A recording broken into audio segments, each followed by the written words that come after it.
በድብቅ ይወድሻል። አዎ ሰምተሽኛል፣ በድብቅ ይወድሻል። አሁን ከዚህ በኋላ የምነግራችሁን 7 ነገሮች አስተውላችሁ ከሰማችሁኝና ካዳመጣችሁኝ አብሮሽ ያለ የሆነ ወንድ ይወደኛል ወይስ አይወደኝም የሚለውን ነገር ማረጋገጥ ትችላላችሁ ማለት ነው። ቀጥታ ወደ ሐሳባችን እናልፋለን። እንግዲህ አንዳንድ ጊዜ ወንዶች ብቻ ሳይሆን የሰው ልጅ የተባለ በሙሉ አንዳንድ ነገሮችን እየፈለገ እንዳልፈለገ የሚያስመስልባቸው ጊዜያቶች አሉ። በነዛ ጊዜያቶች ላይ ግን ሳያስበው ግን ፊዚካሊ ሊሆን ይችላል የሆኑ ነገሮች ያስታውቃሉ፣ ይገለጡበታል። አሁን አብሮሽ ያለ የሆነ አጠገብሽ ያለ የሆነ ቼክ ማድረግ የፈለግሽው ወይ ደግሞ አንቺ ምናልባት ተመችቶሽ ምናልባት እሱ ጋር የሆነ ፊሊንግ ይኖር አይኖር የሚለውን ነገር ማወቅ ለከበደሽ ለአንቺ መፍትሄ ይዤልሽ መጥቻለሁ። እነኚህ 7 ነገሮች እስቲ በጥሞና ስሚኝና መርምሪ፣ ቼክ አድርጊ። እሱ ጋር ትመለከቻለሽ ወይስ አትመለከች የሚለውን ነገር ቼክ አድርጊ። እነኚህ ነገሮች ከተመለከታችሁ አትጠራጠሩ፣ በድብቅ ይወድሻል ወይም ደግሞ ተመችተሻል ማለት ነው። ቀጥታ ወደ ሐሳባችን እናልፋለን። የመጀመሪያው እንደማይፈልግሽ መምሰል ወይም ደግሞ መግፋት። ግልጽ ነው፣ ብዙ ማብራራት የሚያስፈልግ አይመስለኝም። ስትቀርቢው ብዙም ላንቺ ኢንተረስትድ እንዳልሆነ ፍላጎት እንደሌለው አይነት ነገር ሊያሳይሽ ይችላል። ነገር ግን ከዙሪያሽ አይጠፋም። አንቺ ባለሽበት ኤሪያ አለ፣ አንቺ በምትገኝበት ስፍራ ይገኛል። ነገር ግን እንደማይፈልግሽ ኖርማል እንደሆነ አክት ሊያደርግ ይፈልጋል። ማለት በፍቅር ደረጃ እንደማይፈልግሽ ለመምሰል ይሞክራል። ነገር ግንስ ቼክ ያደርግሻል፣ ይከታተልሻል። በምትሄጂበት ቦታ አለ፣ የአንቺ ስም በተነሳበት ቦታ እንደዚህ አይነት ነገሮች አይጠፋምና እነኚህ ነገሮች አስተውለሽበት ከሆነ የመጀመሪያው በድብቅ ምን ይልሻል? ይወድሻል። ምንድን ያልኩት? እንደማይፈልግ አክት ማድረግ፣ በፍጹም እንደማይፈልግ አክት ማድረግ ነው የመጀመሪያው። እንደዚህ የሚያደርግ ከሆነ አትጠራጠሪ፣ ይወድሻል። ሁለተኛ በድብቅ የወደደሽ ወንድ ከሚያደርጋቸው ነገሮች መካከል በቃላት መልክሽን ያሳይሻል። በቃላት መልክሽን ያሳይሻል ማለት እንዴት ነው?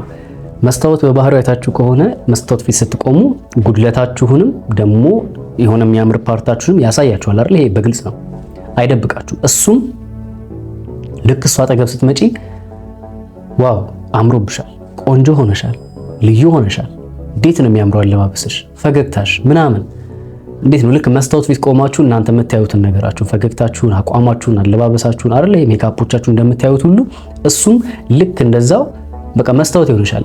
ይሄ ነገር ጥሩ አይደለም ይልሻል። ከፈለገ የሆነ ፓርት ይሄን ብታስተካክዩ ማለት ምን አገባው? አንቺ የተመቸሽ ነገር ነው። ግን እሱ ካልተመቸው የሆነ በቃ አላ። በነገራችን ላይ ደግሞ ያልተመቸው ወንድ ሁሉ ደግሞ ወይ ደግሞ ቆንጆ ነሽ ያለኝ ወንድ ሁሉ ደግሞ ይወድሻል እያልኩ ቆንጆ ነሽ ያለ ወንድ ሁሉ ደግሞ ይወድሻል እያልኩኝ አይደለም። ነገር ግን ምንድነው እያወራሁኝ ያለሁት ስፔሲፋይ እያደረገ የሚያደንቅልሽ፣ ዋው ፈገግታሽ ያምራል፣ አለባበስሽ ያምራል፣ አረማመድሽ፣ አካውን፣ ባህሪሽ እንደዚህ ስታረጊ እኮ ደስ ትኛለሽ፣ ስትስቂ፣ ስትጫወቺ፣ ከሰዎች ጋር ስትግባቢ ምናምን እያለ ስፔሲፋይ እያደረገ ነገሮችን በግልጽ የሚያወራ ከሆነ እስቲ ዝም ብለሽ ጠይቂ። ያለምንም ምክንያት እንደዚህ የሚያደርግ ይመስልሻል? ያለምንም ምክንያት ተነስቶ በድብቅ ያፈቅርሻል ማለት አይ ሚን ይወድሻል፣ ተመችተሻል ማለት ነው። ስለዚህ ጠጋ ብላችሁ ወይ ደግሞ ጠጋ ብለሽ ቼክ ማድረጉ አይከፋም ማለት ነው። በሶስተኛ ደረጃ በድብቅ ከወንድልሽ ከምታይበት ምልክቶች መካከል ጥፋተኛ ያደርግሻል ወይ ደግሞ ደስታውን እንድትፈጽሚለት ይቆጣጠርሻል። አሁን ግልጽ ላይሆንላችሁ ይችላል፣ ላብራራላችሁ። አንዳንዴ ሆን ብለን እኛ ወንዶች ከምናረጋቸው የምንጠቀማቸው ዘዴዎች ነው የሚባሉት። ጥፋተኛ ስላችሁ በነገራችን ላይ ለወቀሳ ምናምን አይደለም።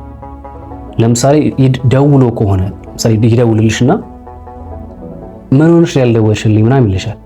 ማለት ታሪክ እኮ የላችሁ ሌላ ጊዜ ማውራት ምናምን እንዴ ማለት ምን ማለት ነው አልደወልሽልኝ ማለት ምናምን ልትዩ ትችያለሽ። ወይም ደግሞ ወይ አልተመቸኝም ነበር ሶሪ ስራ ላይ ሆኜ ነው አይነት ነገር ልታወሪ ትችያለሽ አንቺ በሰዓቱ ማለት ነው። እሱ ግን ምንድነው የሚልሽ? አሃ እኔ ካልደውልኩ አትደውይም ማለት ነው አይነት ነገሮችን ሊያወራሽ ይሞክራል። እኔ ካልፈለኩሽ ኦኬ ድሮም ፈላጊ የለኝም ለካ እኔ ብቻ ነኝ ምለፋው አይነት ነገር ብሎ አንቺ ለመውቀስ አይነት ነገሮች ሊያነሳ ለምን አይደለም እኮ እንደዛ አይደለም እኮ ብለሽ ኮንቨርሴሽንን ለመክፈቻ ማለት ነው። ስለዚህ እንደዚህ አይነት ጥያቄዎችን እየጠየቀ ጥፋተኛ ሊያረግሽ ይሞክራል ማለት ነው። ስለዚህ እንደዚህ አይነት ፍለርቶች የሚጠቀም ከሆነ አትጠራጠሪ፣ ላንቺ የሆነ የተደበቀ የፍቅር ስሜት አለው ማለት ነው። ወደ አራተኛው ስናልፍ በድብቅ ከወደደሽ ላይክ አታረጉም አይደል? ዝም ብላችሁ ግን ታያላችሁ ቁጭ ብላችሁ። ምንድነው ማለት ቁጭ ብላችሁ እያያችሁ ላይክ የማታረጉ ሰዎች ግን ምንድነው ችግራችሁ? ከምናችሁ እንዳይቀነስ እስቲ ላይክ አድርጉ፣ ሌሎች ጋርም ይድረስና እነሱም ተረድተው መስተካከል ያለበትን ነገር ያስተካክሉ። አዳዲስ ከሆናችሁ ደግሞ ቤቱን ፎሎ አድርጉት። እንደዚህ የሚጠቅሙ ነጥቦችና የሚጠቅሙ ሀሳቦችን ታገኛላችሁ። ስለዚህ ላይክ እና ፎሎ ማድረጋችሁን አትርሱ። እንግዲህ ወደ አራተኛው ስንመጣ በድብቅ ከወደደሽ ሄድ መጣ አይነት ነገር ትመለከችበታለሽ። ያ ማለት ሄዷል ብለሽ ሳትጨርሺ ይመጣል። አይ በቃ መጥቷል ብለሽ ደግሞ ስትረጋጊ ደግሞ ይሄዳል ተነስቶ። ይሄ ማለት የሆነ ሊነግርሽ የፈለገው ምልክት አለ ማለት ነው። ሊያሳውቅሽ የፈለገው የሆነ ምልክት እንዳለ ማስተዋል አለብሽ። በአምስተኛ ደረጃ በድብቅ ካፈቀረሽ ከማይሆኑ ሰዎች እንድትርቂ ያበረታታሻል። ያ ማለት አንቺን ከማይጠቅሙ ህይወትሽን ይጎዳሉ ብሎ ከሚያስባቸው ሰዎች፣ ጓደኞች ሊሆን ይችላል የሆኑ ሰዎች ብቻ ከነዛ ሰዎች እንድትርቂ ያበረታታሻል። በዚህ አጋጣሚ በነገራችን ላይ የሆነ ሰው ባይወዳችሁ ወይ ደግሞ ከናንተ የሆነ ማግኘት የሚፈልገው ነገር ከሌለ ስለናንተ ህይወት ግድ እንደማይለው ማወቅ አለባችሁ። ስለዚህ ምንድነው የሚያደርገው ነው ጥያቄ። በዙሪያሽ የሆነ የሚገኙ የሆነ ነገሮችን ለማራቅ ይሞክራል፣ የማይጠቅሙሽን ነገሮች ለማስቀረት ይሞክራል። እንደዚህ የሚያደርግ ከሆነ ይሄ ወንድ ላንቺ ድብቅ የሆነ የፍቅር ስሜት እንዳለው ማረጋገጥ ትችላለሽ። ወደ ስድስተኛው እናልፋለን። ወደ ስድስተኛው ስናልፍ በድብቅ ከወደደሽ ወይ ደግሞ ካፈቀረሽ ምን ያደርጋል? ይቀናል። ይቀናል። ከሆኑ ወንዶች ጋር አብረሽ ስትቀላቀይ፣ አብረሽ ስትሆኚ፣ አብረሽ ስታወሪ፣ የሆነ ነገር ስታከናውኚ ምናልባት እኮ ኬዝ ሊኖርሽም ይችላል ላይኖርሽም ይችላል ከነዛ ሰዎች ጋር ግን ይቀናል። ድንገት በሰላም አውርታችሁ ተነጋግራችሁ ዞር ብለሽ እዛ ጋር የሆነ ቦታ ደረስ መጣ ብለሽ አጠገቡ መተሽ ስታወሪ ምናልባት ተቀይሮብሽ ልታገኙ ይችላልሽ፣ ደብሮት ልታገኙ ይችላልሽ። ይሄ ማለት ያው እነሱ ወንዶቹ ሊያስቡት የሚችሉትን ነገሮች ስለሚያውቅ በውስጡ የመቅናት ነገር ትመለከችበታለሽ ማለት ነው። ስለዚህ እንደዚህ አይነት ወንድ በዙሪያሽ ካለ በቻልሽው አቅም ስሜቱን አውጥቶ እንዲነግርሽ ሞር መንገድ መክፈት ማሳየቱ የማን ኃላፊነት ነው? የአንቺ ኃላፊነት ነው ማለት ነው። ስለዚህ ወደ መጨረሻውና ወደ ሰባተኛው በድብቅ ያፈቀረሽ ወንድ የሚያሳይሽን ምልክቶች የምነግርሽ ይሆናል። እንቀጥላለን።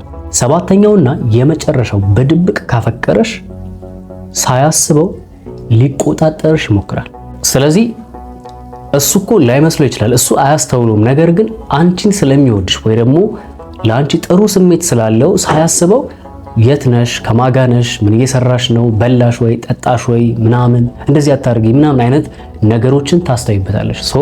የሆነ ወንድ ከመሬት ተነስቶ እንደዚህ ሊያረግ ስለማይችል እንደዚህ አይነት ምልክቶችን ከተመለከትሽበት እርግጠኛ ሆኜ እነግርሻለሁ ያ ወንድ በድብቅ ስለሚወድሽ ስለሚያፈቅርሽ ነው።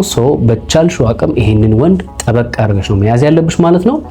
ምናልባት በግል እኔን ማማከር የምትፈልጉ ሰዎች በውስጥ መስመር እኔን ማናገር ትችላላችሁ። በዋትስአፕም በቴሌግራምም ከታች አስቀምጥላችኋለሁ ዩዘርኔም እንዲሁም ስልክ ቁጥር እየመጣችሁ ልታወሩኝ ትችላላችሁ። በሌላ ተመሳሳይ ቪዲዮ እስከምንገናኝ መልካም ጊዜ